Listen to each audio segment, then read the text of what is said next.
የተከበራችሁ የምክር ቤት አባላት ካነሳችኋቸው ነጥቦች አንፃር አስተያየት ለመስጠት ሞክራለሁኝ። የመጀመሪያው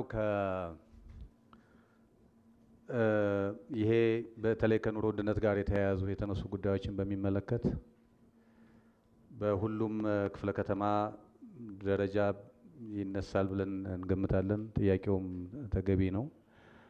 የመንግስታችንም ትኩረት ነው። የከተማ አስተዳደራችንም በዚህ ጉዳይ ላይ መሰረታዊ የሆነ ለውጥ ለማምጣት በዘላቂነትም በአጭር ጊዜም ሊፈቱ የሚገባቸውን ጉዳዮች ለይቶ ከመስራት አንፃር የተከናወኑ ስራዎች አሉ።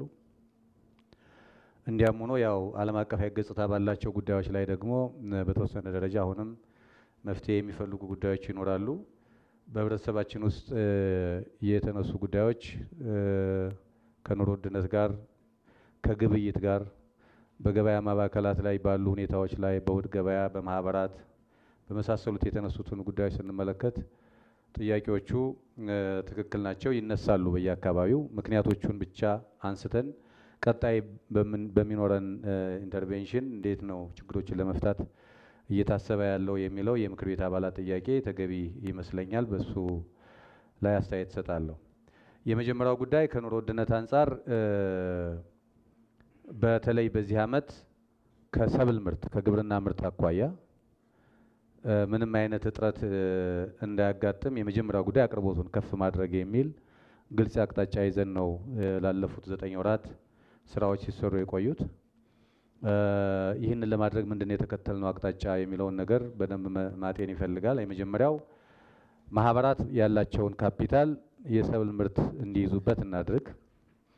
ሁለተኛ ያቋቋምነው የንግድ ስራዎች ድርጅት የሚያስፈልገውን ሀብት መድቦ በወቅቱ ግዢ በመፈጸም ስቶክ ላይ ምርት ሊኖረው ይገባል። ይሄ በየጊዜው የሚኖረውን ጭማሪ በሚቀንስ መንገድ አንጻራዊ ቅናሽ ባለው መንገድ ለህብረተሰቡ እንዲያቀርብ፣ ማህበራት ደግሞ ቫልዩ ጨምረው እንዲያቀርቡ የሚል አቅጣጫ አስቀምጠን ስንሰራ ቆይተናል። በተመሳሳይ ሁኔታ የእሁድ ገበያ ወደ 216 የእሁድ ገበያዎች አሉን።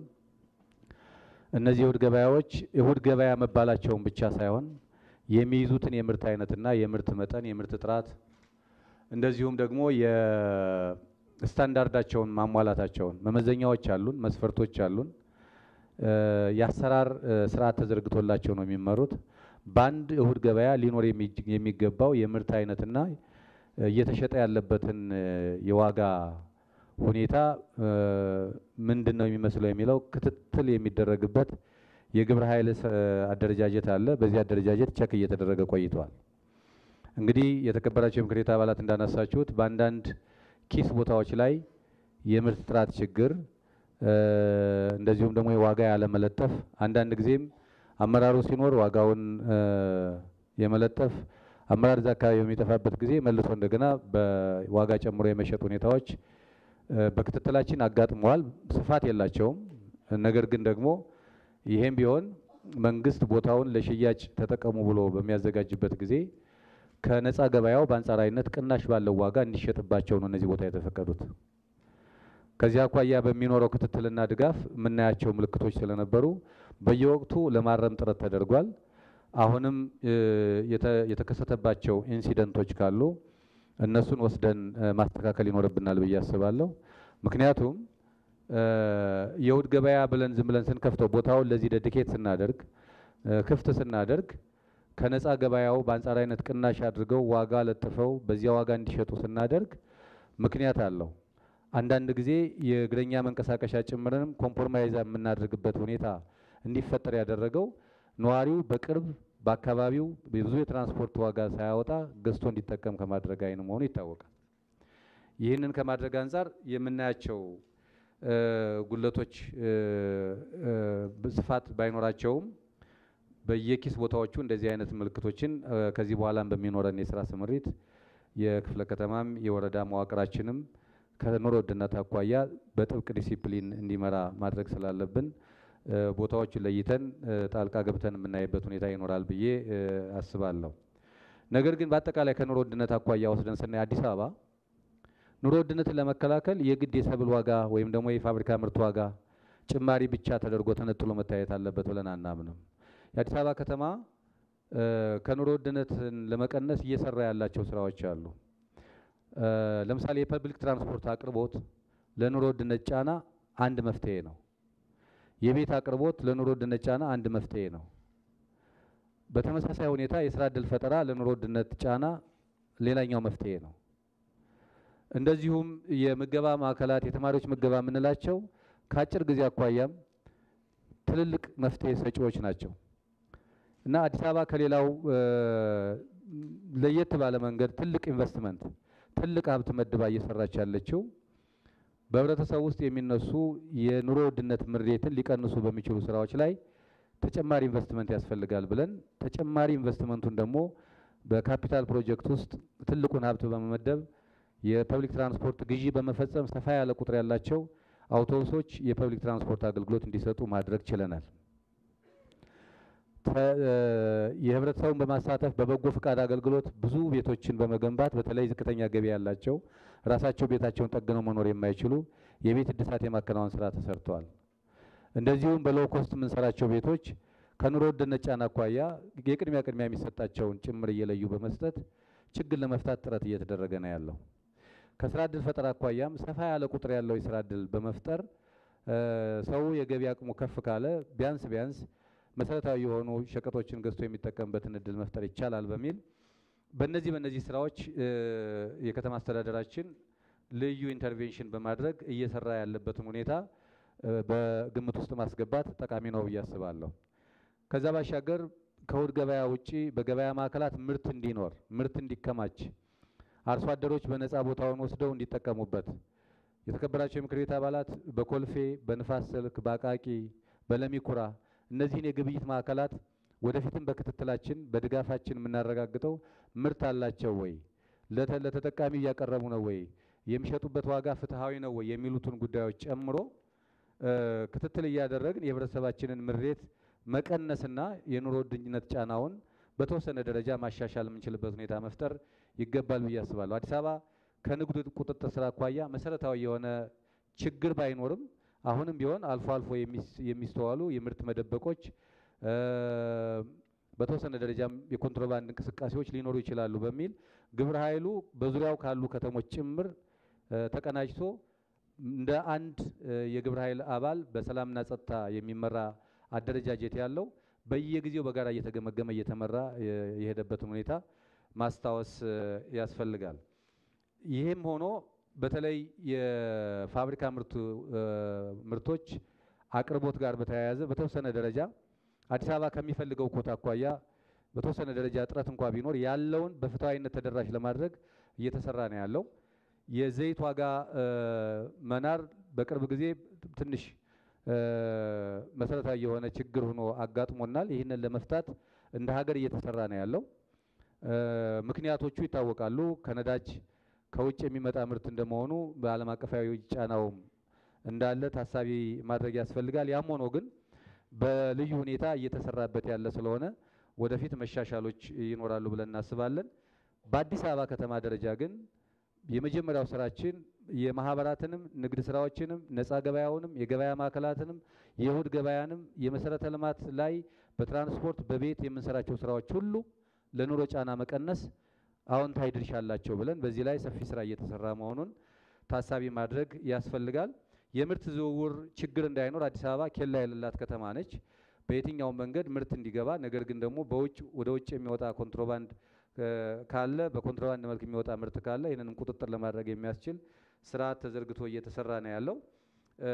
ላለፉት 9 ወራት የሰብል ምርት አንጻራዊ በሆነ መንገድ የተሻለ የተረጋጋ ገበያ እንዲኖር አስችሏል።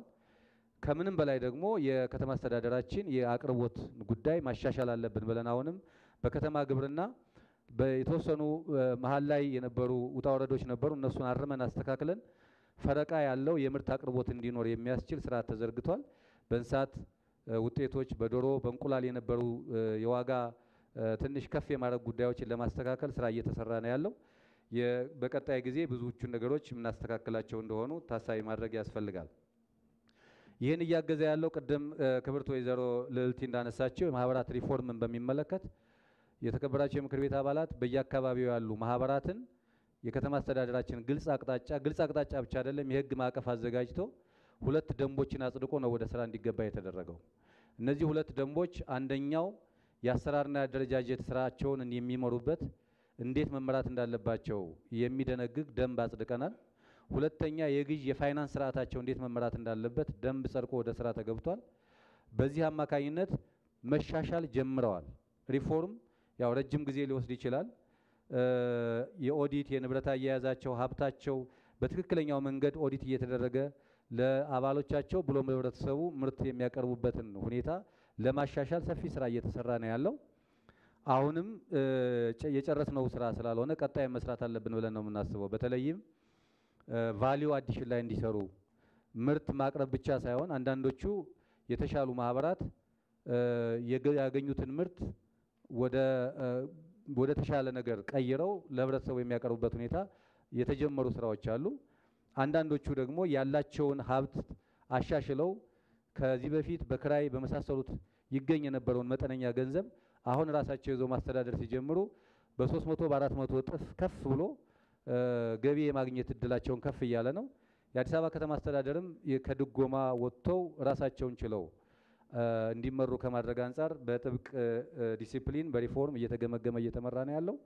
እነዚህን ምናልባት የተከበራቸው የምክር ቤት አባላት ያነሳችኋቸው በተለያዩ ቦታዎች ላይ ያሉ ጉድለቶች ካሉ እነሱንም ለቅመን ፈትሸን አመራር መስጠት ይፈልጋል። እኛም የምናልፋቸው ጉዳዮች አይደሉም። ምክንያቱም በአንድ በኩል የህዝብ ሀብት በአግባቡ መስተዳደር አለበት።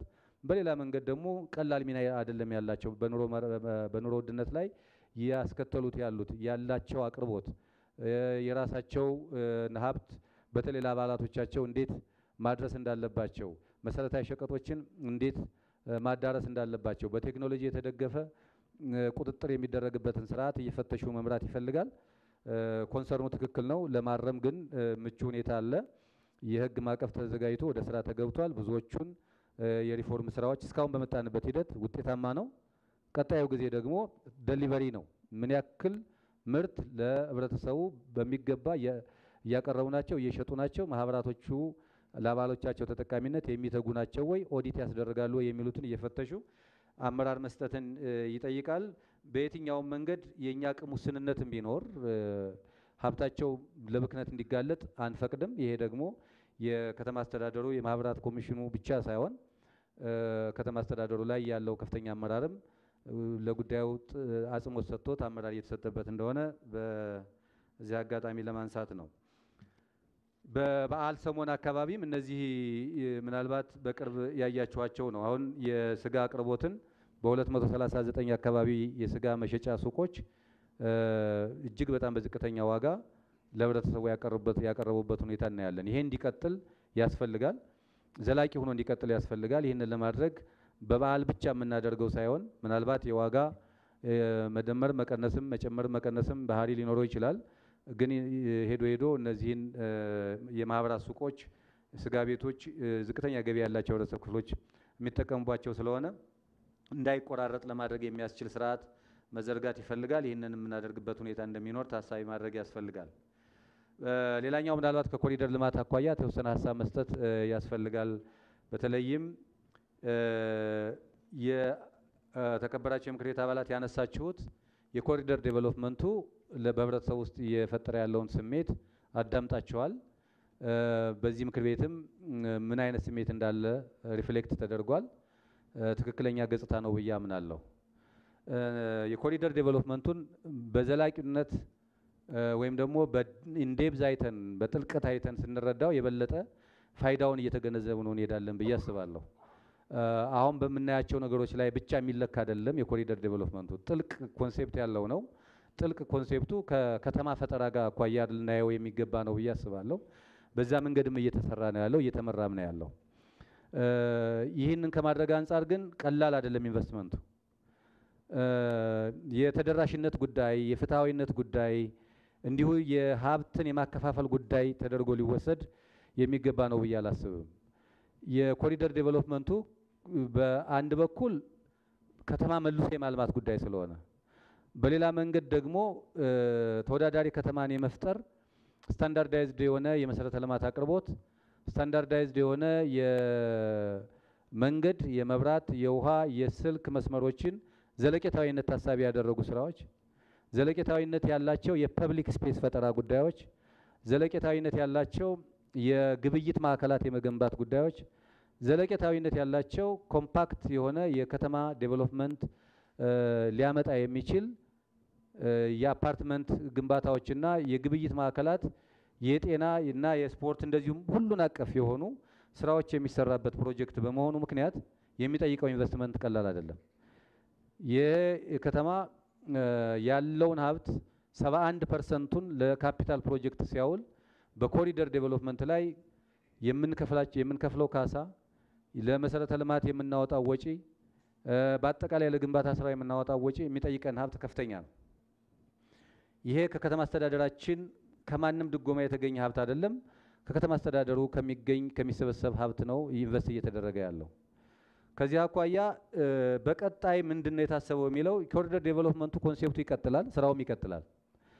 ነገር ግን እንዲሁ ስናስቀጥል ከኋላ ታሪካችን እየተማር የምናስተካከላቸውን እያስተካከልን የሚነድበት ሁኔታ ስለሚኖር አንዱን ጀምረን ሳንጨርስ ሌላኛው ላይ የመጀመር ጉዳይን አናስቀድም።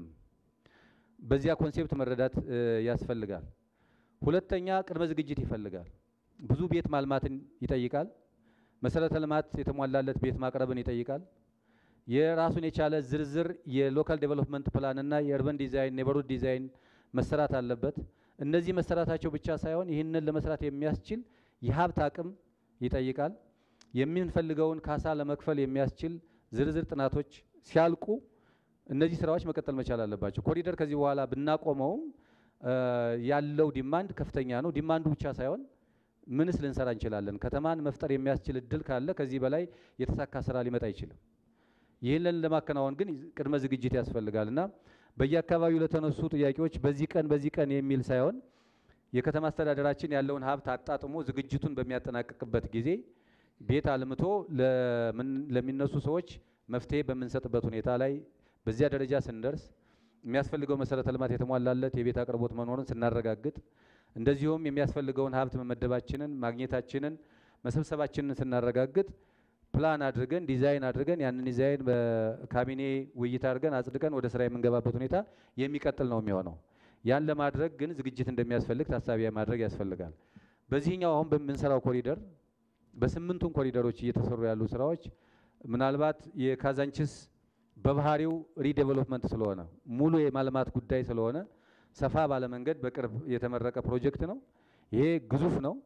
ይሄን ግዙፍ ፕሮጀክት የበለጠ ግዝፈቱን የምንረዳው ከተወሰነ ዓመት በኋላ እዛ አካባቢ የምናለማው መሰረተ ልማት በተሟላ መንገድ ሲያልቅ ምን ያክል ግዙፍ ከተማ እየተፈጠረ እንደሆነ ማየት ይቻላል። ምናልባት ቀደም ሲል የነበረውን ካዛንቺስ 2 3 4 ብቻ ሳይሆን በብዙ እጥፍ ብዙ ሰዎችን አኮሞዴት የሚያደርግ የሃውሲንግ ዴቨሎፕመንት እና ሌሎች የግብይት ማዕከላትን ጨምሮ የሚያለማ አካባቢ ስለሆነ ያኔ የምንረዳበት ሁኔታ እየሰፋ ይሄዳል።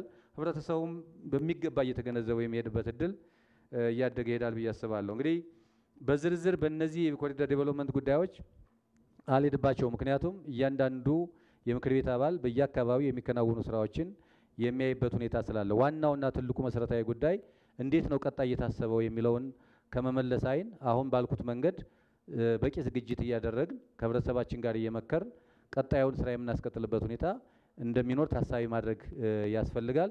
የሚጠይቀውን ኢንቨስትመንትና ካፒታል ግን እንደ የተሰራውን ስራ በዝርዝር ለማንሳት ካለው ጊዜ አኳያ የሚበቃ ስላልሆነ በዚሁ ጨርሳለሁ። አመሰግናለሁ። አመሰግናለሁ።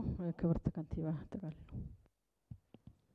አመሰግናለሁ። የተከበሩ አፈ ጉባኤ